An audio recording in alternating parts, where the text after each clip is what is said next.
कि स्टूडेंट्स, हमने पिछली क्लास में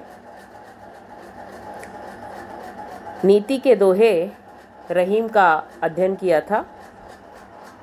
उनके जीवन परिचय और उनके संबंध में, उनके पदों के संदर्भ में अर्थ जाना था। आज हम पेज नंबर 11 से अध्ययन करेंगे। पिछले पदों में उन्होंने परोपकारी लोगों की विशेषता बताई। जिसे घर से निकाल दिया जाता है वह दूसरों के सामने घर का रहस्य बता देता है। जो दीनों की रक्षा करता है वो दीन बंधु ईश्वर के समकक्ष है। अपनी मन की व्यथा को हमें कभी भी जो है वो दूसरों को नहीं बताना चाहिए। कौवा और कोयल दोनों का रंग रूप एक जैसा ही होता है, लेकिन वाणी के द्वारा अंतर उनमें देखा जा सकता है। अब अगले पद में कवि ने सज्जन और परोपकारी लोगों की विशेषता बताई। बड़े यानी सज्जन लोग, परोपकारी लोग।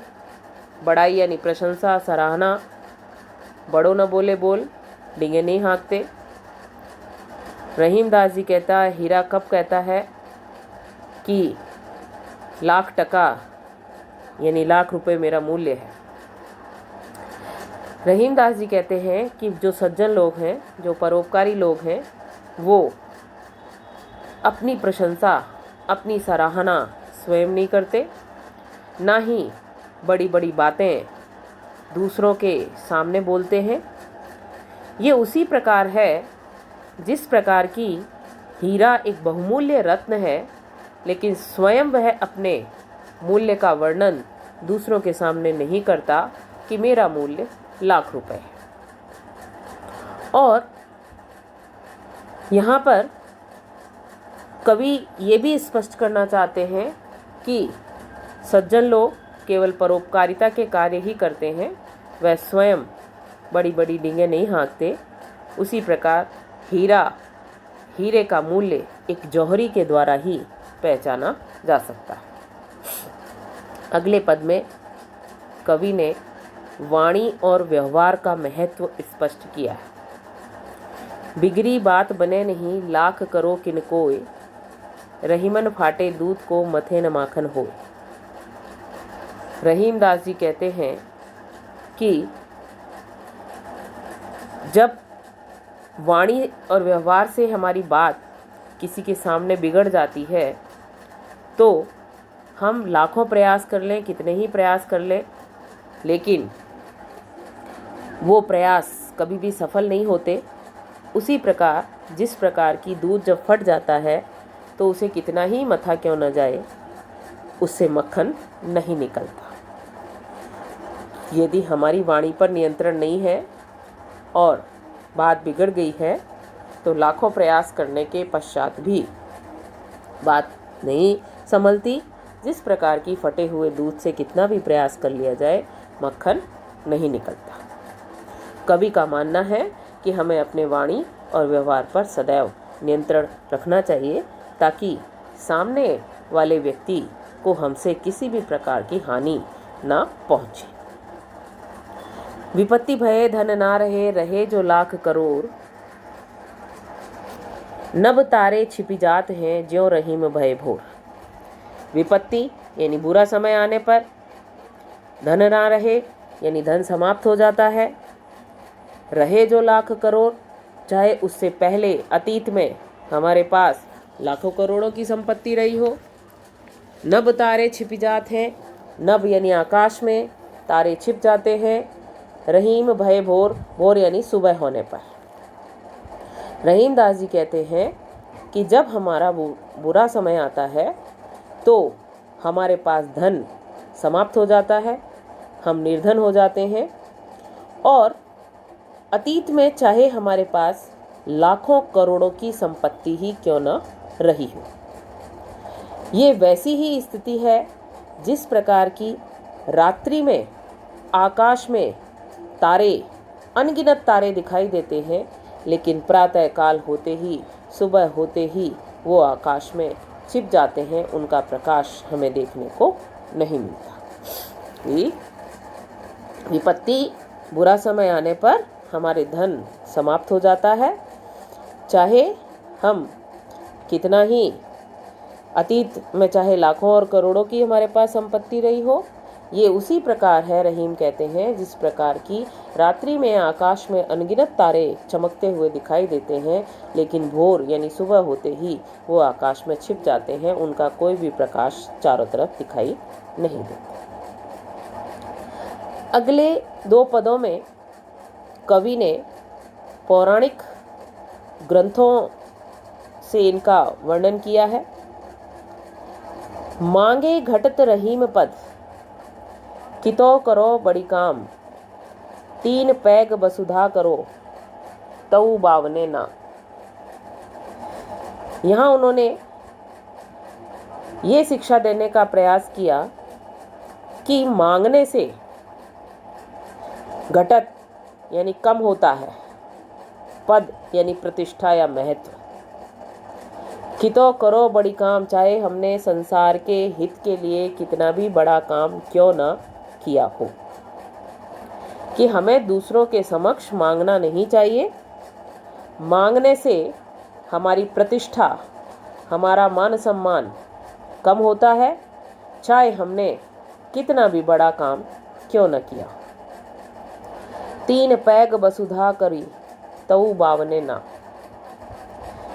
कि जिस प्रकार विष्णु ने वामन अवतार धारण किया, जब असुर राजा बलि के द्वारा एक चक्रवर्ती सम्राट बनने के लिए यज्ञ किया, तो सभी देवता भयभीत हो गए और उनके यज्ञ में विघ्न डालने के लिए विष्णु ने वामन अवतार धारण किया और वो भिक्षा मांगने के लिए राजा बलि के पास गए। 3 पैग यानी 3 कदमों में, 3 पैरों में, वसुधा यानी धरती को, पृथ्वी को, करो यानी नाप लिया, तऊ यानी तब भी, बावने यानी बामन नाम उनका पड़ गया। बामन यानी छोटा, नाटा, बौना, हम कोई भी नाम इसके साथ प्रयुक्त कर सकते हैं।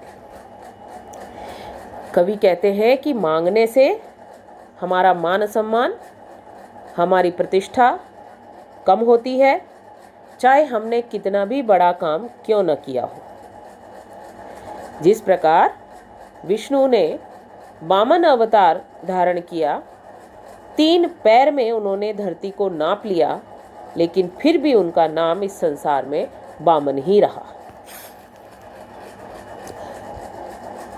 अगले पद में कवि ने पुनः पौराणिक ग्रंथ को ही अपने दोहे का आधार बनाया है और उन्होंने स्पष्ट किया है, मान सहित विष खाए के, शंभु भये जगदीश, बिना मान अमृत पिए, राहु कटायो शीस।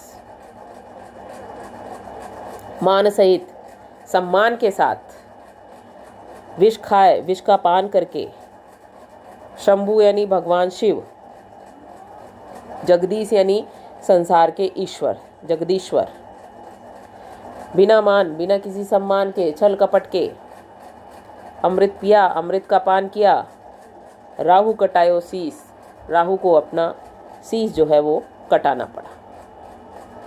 कवि ने ये संदर्भ उस समय का लिया जब समुद्र मंथन हुआ था और समुद्र मंथन में से 14 रत्न निकले थे। 14 रत्नों में एक तो कालकूट विष था, जो इतना विनाशकारी था, यदि वो संसार में फैल जाता तो संसार का विनाश हो जाता। और दूसरा रत्न एक अमृत था, जिसको पी करके देवता जो है वो सदा के लिए अजर हो गए, अमर हो गए। कवि कहते हैं कि जो कालकूट विष निकला, देवताओं ने भगवान शिव से प्रार्थना की उसको पीने की, तो उन्होंने उस सम्मान के साथ उस विष का पान किया और वो इस संसार में जगदीश के रूप में विख्यात हुए, महादेव के रूप में विख्यात हुए। जबकि इसके विपरीत जो अमृत निकला, बिना किसी सम्मान के, छल के साथ, धोखे के साथ राहु ने जो है वो अमृत पान किया और उसे अपना शीस, अपना मस्तक कटाना पड़ा। अगले पद में कवि ने अपनी जीभ पर नियंत्रण रखने की बात कही है। रहीमन जिह्वा बावरी, जिह्वा यानी जीभ, बावरी यानी पागल, कही गई सरग पताल यानी आकाश और पाताल की बातें कह जाती है। आपू तो कहीं भीतर रही, स्वयं तो कहकर अंदर चली जाती है। जूती खात कपाल, जूते कपाल यानी सिर को खाने पड़ते हैं। रहीमदास जी कहते हैं कि हमारी जीभ पागल है और पागल होने के कारण वह अनावश्यक बोल जाती है। अपनी वाणी पर उसका कोई नियंत्रण नहीं रहता।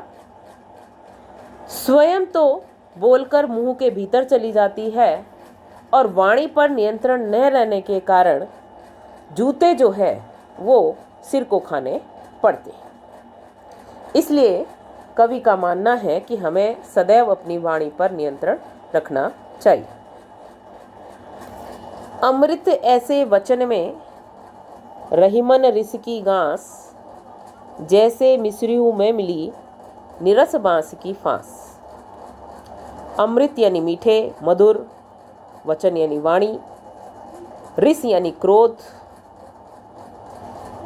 क्रोध भरी, गांस यानी गांठ,